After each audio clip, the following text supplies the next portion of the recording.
Everyone, you traded Square recently?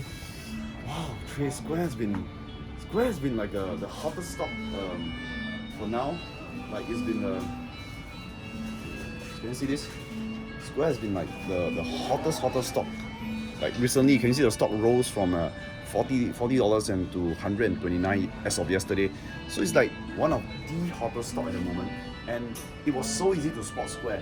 Like there were so many signals at the bottom where the big players are accumulating the stock, they're flushing the stock, and then when the pandemic happened, that's where the price was dirt cheap, and that's where a lot of institutional players were buying at the bottom, right? So if you really watch this, you see when there was a heavy selling here, heavy selling here, the big players were buying here big time. How do I know? Can you see the bars were pretty long here? The stock is gapping down, the bars are pretty long. It's telling you the market is crashing, right? Everyone is thinking that the war is ending, the stock market is collapsing, there's a lot of panic. So that's where you want to capitalize on panic selling to making sure that you buy at the cheap bottom, right? So there's one of the things I used to trade Square was chapter 5 in the manual. There was a lot of supply here. At one glance, you can see there's a lot of supply here, but actually the quality of supply here was so weak that the demand will creep in soon. So it was here that I saw this long bar that gave me the signal and the confidence to go in about 12,000 shares of Square, right?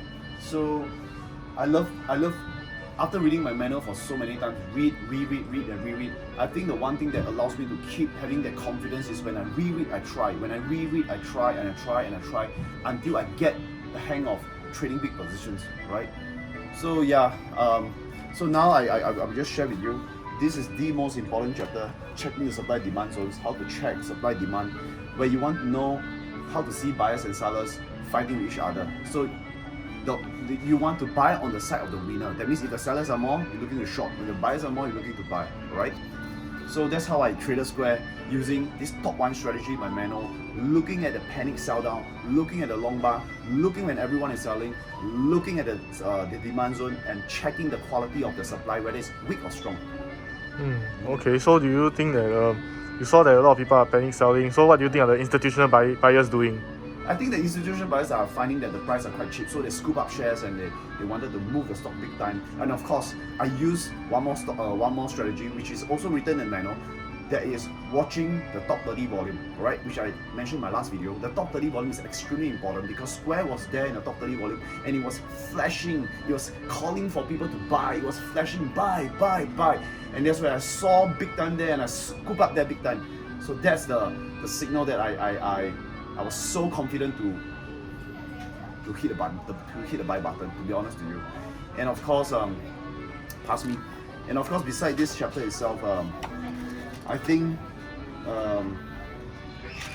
more importantly is this. Oh yeah, this is the one. Rowsley chart. I remember one video I talked about Rowsley chart. This Rowsley chart, you must be able to see the COB, the profit taking, so that you can see how big players really do their accumulation. You know what I'm saying?